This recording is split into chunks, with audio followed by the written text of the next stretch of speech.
duriyee bira deema Jawaar Mohaammed of gabbuusee minaaman warri jetta warra qabsoo hin beeknedha isin. Qabsoo maal akka ta'e warra hin beeknedha. Warra arra haalli tolee jannaan toltuun gubbaa baatee jaan san isin sani malee sinigale bara gadadoo warra beekuu miti isin. Jawaar yoo dhufe qarree bira dhufe Jawaar yoo dhufe qeerroo Oromoo bira dhufe obbaleessa ko dhugaan sitti hima. Aslii Muhammad qeerroo Oromooti. የራሱ ብልግናው የራሱ ዱርዬ ራሱ ነው እንጂ የሚገልጸው እንደ ህዝብ የሚገልጽበት ነገር የለም። ዱጋ ወለቲም ነው ታይቹ ስንገሌ ረኮም ብራ ተቹ ነምተ ኮ ዱርዬ yote መታ ኢሳቲ መለ ዱርዩማ ነመተኮ ሰበብ ከቡየቲ ሚትጀቹ ስንገሌ ጋፈ ወሃሶይተን ጀዋር ሃሶይኒ ከሰን ኩፊሱ ሚቲ ቀዌን ተሰን ኩፊሱ እንደንደሱ ያ አስረግጬ ነው ምነግራችሁ ከናፉ ወሪ ጋፊ ቀብደን حالم የሚጀፈመ ጅራ ጀዋር ሰዓት አከቦደ ላይቪ ሂንሴና ሂንዱፋቹ ያ ንዱፋቹ ላይቪ ሂንዱፋ በጣም ነው ደስ የሚለው በጣም ፕራውድ ታጀረ ጀዋር መሐመድ ጀቹ ነመነመንቱ ፈኒዳ ነመቄሮ ጃለቱዳ ነመቀሬ ጃለቱዳ namatti boonnidha Jawaar Mohaammed yoo deeytanii barreessanii tubbatan nama isin dubbisu kana baqa nya nuti Oromoon diktaataran barbaannu abbaa fedhe diktaatara yoo ta'e annisamaamnya sinigale namni kamuu gaafa biyyaaf qabsaa'u namaaf qabsaa'u xiqqas guddas kan kabaju Jawaar Mohaammed irraa baradha sinigale xulleen ganda keessa deemtee suufa uffattee nama zabbatti jechuun warra kaleessa waliin barate hunda zabbata suufa uffattee xulleetti ጊዜ አንጎ ጥቃ ከነቴ ሲዘበጠ ለፈስኸይ ሲጀቹ ወጅኛቹ ወጅዱ ጉዋን ጃሙ ተከም ቤቱ ጀቹ እንግዲህ ኢላልቸ ጡል ለላልተን ጀዋር መሐመድ ይላሉ በጣም ደብሮናል እኛ ማኪ ሽጉጢ ኦሮሞ ጀቹ ዱገን ስንቲም ከናፉ ወሪ ታብታቢቲስ ታብታብ ኮፒ ናንጎዲና ታብታብ ዋን ተኮይና አረ ታብታብ ጎተኒ ኮፒ ሊንክ ወተን ሼር ጎተኒ ጀዋር ነምኒ ፎሎ ኢንጎን ኒ ጅራጀ ያዱ ነምኒ ኢንጎን ኒ ጅርታን ፎሎ ጎተኒ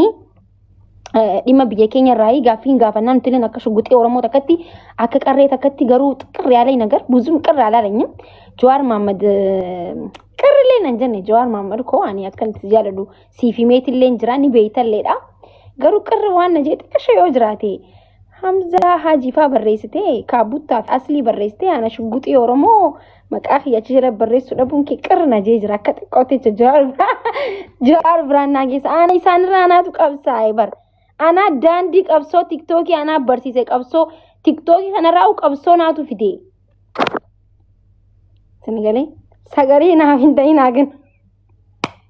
ሰገሊ ሲዳን እንጀኒ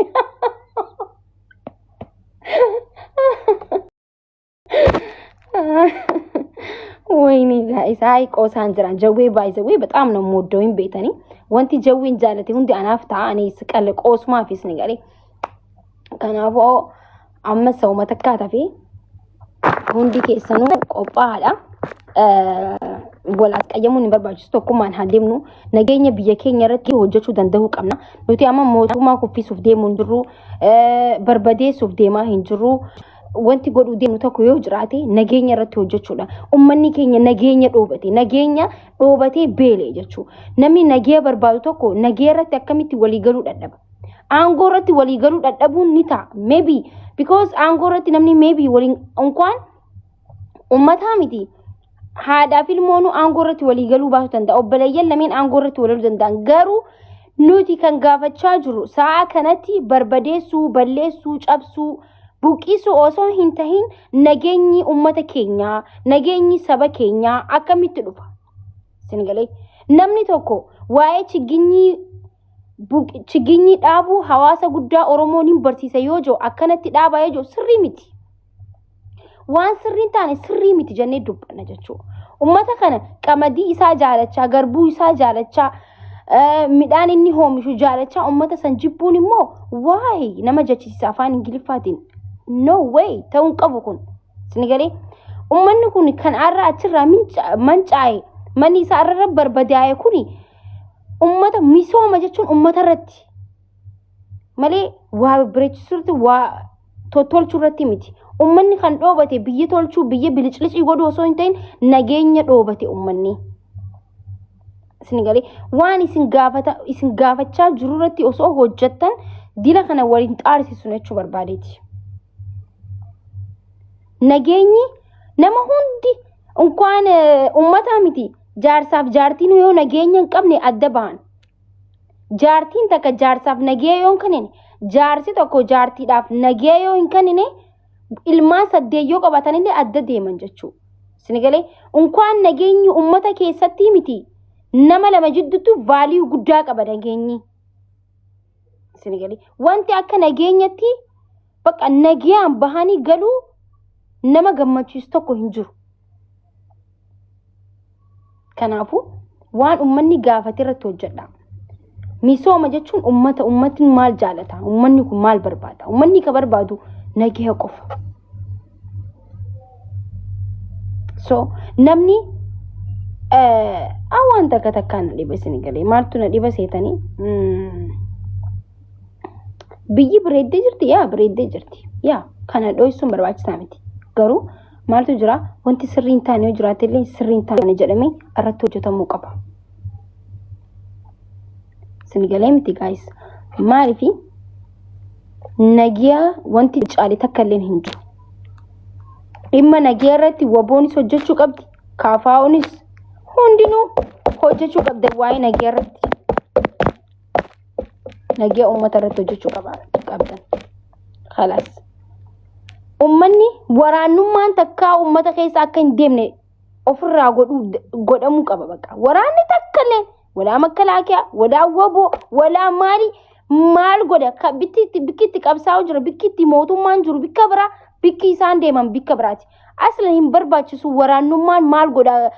godha qotee bulaa keessaa maal godha? Bahuu qaba waraanni achi keessa maal godha achi keessa maal barbaada? Kanarratti hojjanna jechuudha. Hin gaafannas arras kalees dheengaddas gaafachaa turre jechuudha. Kana jechuun si jiisuu si buqqisuudhaa miti hin sodaatinaa no way. Come on please. Maaliif akka ta'e hin beeku wallaahi namni tokko duraan Oromoon tuni waan tokko irratti tokko taanee deemuu turre. Isin galee bikka takka irratti waan tokko nu godhuu qaba. Amma garuu waa hedduu irratti akka ta'an jiru jechuudha. Gaafa waan takka dubbatu us jala kana deemanii jechuudha. Isin galee kanaafuu yaa uummati keenya akkuma beekamutti gargaarsi illee inni godhama jee jidduuratti xiinxalaan siyaasaa guddaa obbo Jawaar Mohaammed gama tiktaakiidhaan dhufuudhaaf simannaa isaaf godhuutti jirra. Saniif gargaarsallee san duuba godhuu deemna isin galee amma haala biyyarratti namni xiyyeeffata harkatuu qaban keessaafuu uummati keenya kan Harargee fi kan Arsii keessatti Harargee keessas akkuma beekamutti shororkeessitoota tiktaak takeen immoo duriyyoo tiktaak jedhamaa jira isin galee. Gaafa qabsoon tiktaak takiin feesbuukaa yaadatamtan shugguxii Oromoo durarratti aslii dura warra amma yaamamu duratti anaatu yaamama jechuudha. Ana qaxalee Oromootu yaamama dhugaan isinii hima jechuudha isin galee. Kanaafuu akkuma beekamutti xiinxalaan siyaasaa guddaan Jawaar Mohaammed obbo Jawaar Mohaammed kan onnee jaalalaa fi kabajaan qeerroo fi qarree Oromoo keessatti ijaarrate jechuudha. Jawaar Mohaammed jechuun kabbaad ሰው ነው Jawaar Mohaammed ጊዜ ያምቱ ከባድ ነው isin galee diinni ጊዜ Jawaar ጊዜ sagalee dhageenyi rifaata isin galee እና gabaabumatti waan isin himuu barbaadu tokko yoo jiraate warri qabsoon beeyne waliin haasawuu hin dandeenyu nuti isin galee nuti nama qabsoo beekoo hojii haasawuu nuti ijoollee Jawaar Mohaammed nama Jawaar jalatti guddateedha nuti isin galee akkatti dubbatanis akkatti dubbisanis akkatti haasanis akkatti callisiisanis warra beenurraa isin galee gaafa callisnee isin laallu waan gaarii hojjechaa jirtan jechuudha miti. Gaafa callisnee isin laalu isin deeggaraa jirra jechuudha miti sirrii jirtan jechuudha miti isin galee wanti hubachuu qabda yoo jiraate tokko kaleessa qabsoo Oromoo kan arra aangoorra nama aangoorra taa'u jiru kan fide durriyyee isin jettan kana jechuu durriyyee warra jettan kami kan suufa uffatee qabsoo Oromoo jijjiire kami kan mana viillaa keessa taa'ee qabsoo Oromoo jijjiire qeerroo daftaraa fi qalamaan qabsaa'ee qabsoo jijjiire jechuu okay qeerroo makiinaa bireedaa keessa makiinaa bireedaa drive gootee qabsoo jijjiirtee ni jirti naayimaa nama tokko hin jirtu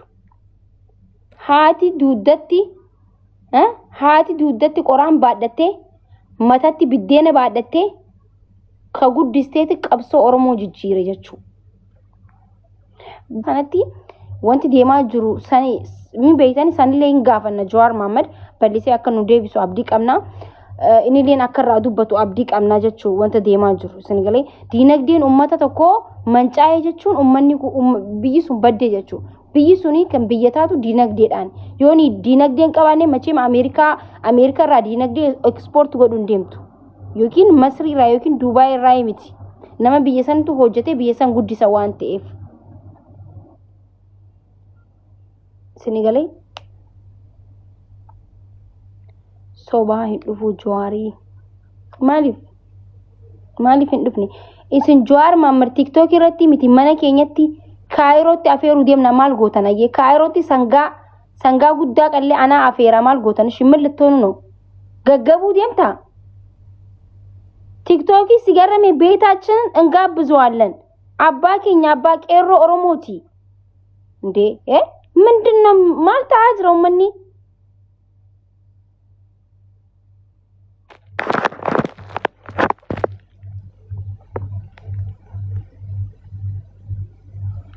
በር isini kanaatu akka xullee nu laala malee nuti bar abbootii biyyaati hojii jirra nama gudguddaa hojii jirra bar isiniin kun warra TikTok feemasoota TikTok kana isintu xullee godhe nu laalaa jira malee nuti bar kunnee jirra nama gudguddaa hojii oollaa haasawni keenya nama guddaa oliini diksa bakka share wanti godhu nama gudguddaa oliini isintu bar xullee gootanii nu laalaa jirtan malee bar waan xullee gootanii nu laaltaniif amma dubbii Jawaar TikTok dhufu isinitti sammuu keessanitti fudhatu diddani bar kan fudhatu diddan sanii ber xullee godhaan nu laalaa jirtan xullee agar wallahi lazim rakkanni jira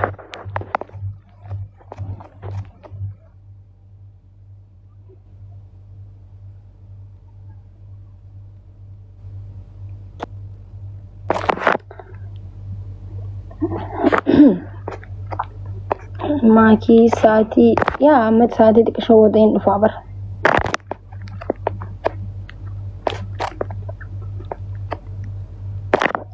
ना जिला wanti isin beeku qabdan jijjiirama fiduudhaaf nuti ummanni keenya nageet akka ta'uudhaaf asinalee TikTok irratti miti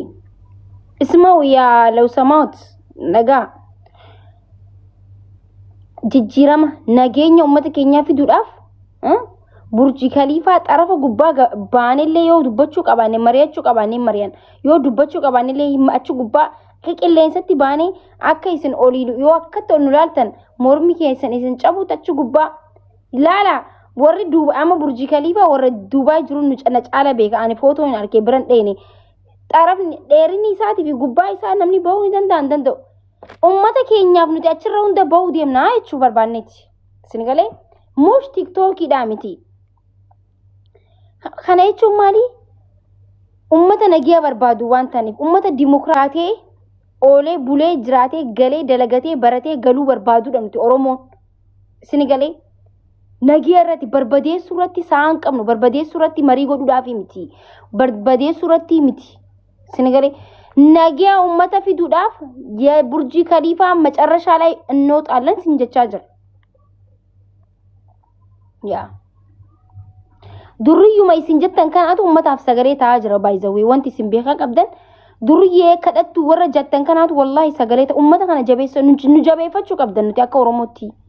hay maal taataniiti wallahi durriyyee kadhattu warra jettan kanaatu ummata Oromootiif sagalee ta'uu jira saa kanarratti kamtu sagalee ta'uu jira mee lakkoomsaan jira warri sagalee ta'uu jiru warri sagaleen isaa haalaan gizee dubbate miidiyaa barbadeessaa jiru lakkoomsaan jira mee eenyu mee naa hima Jawaar Mohammad guddaadha bar Jawaar Mohammad nutti gadi hin buusina haa Jawaar Mohammad ማለት እኮ በጣም ትልቅ እንጠላ ሲያሳ ጉዳ ከን ኡመኒ ጉቱን ብይ ኢትዮጵያ ጉቱን ሶዳቱudha bar Jawaar Mohammad jechaan jiru nuti akka qarree fi qeerroo fi qarree Oromooti bara kana keessatti bara duraanii qeerroo hedduu ture biltsiginnaa ta'anii amma kunoo suufa uffatanii maayikii qabatanii dubbataa jiran jechuudha maqaa isaaniillee yaamuun barbaadu turaan saayiba turre bara qabsoo waliin qabsaa turre waliin mari'achaa turre kunoo amma suufa qabatanii ti dubbataa jiran maayikii qabatanii jechuudha wallaahi laazim ana qofa biyya baqaa kana keessatti kunoo baqa baas hin jiru asuma jirra warri karee waliin marii goone hundi kunoo maayikii qabatee suufiin isaanii suufii isinitti fakkaatiin karabaatan isaan uffatanii qomateen numme akkalaw ta'uun biyyaachaallee habibti wallaahi laazim yaniin qomatee akkala karabaatan isaan godhatanii deemaa jiran amma isaa kanatti isni garee so maal jechi barbaadeeti nageenya uummata keenya irratti haa hojjennu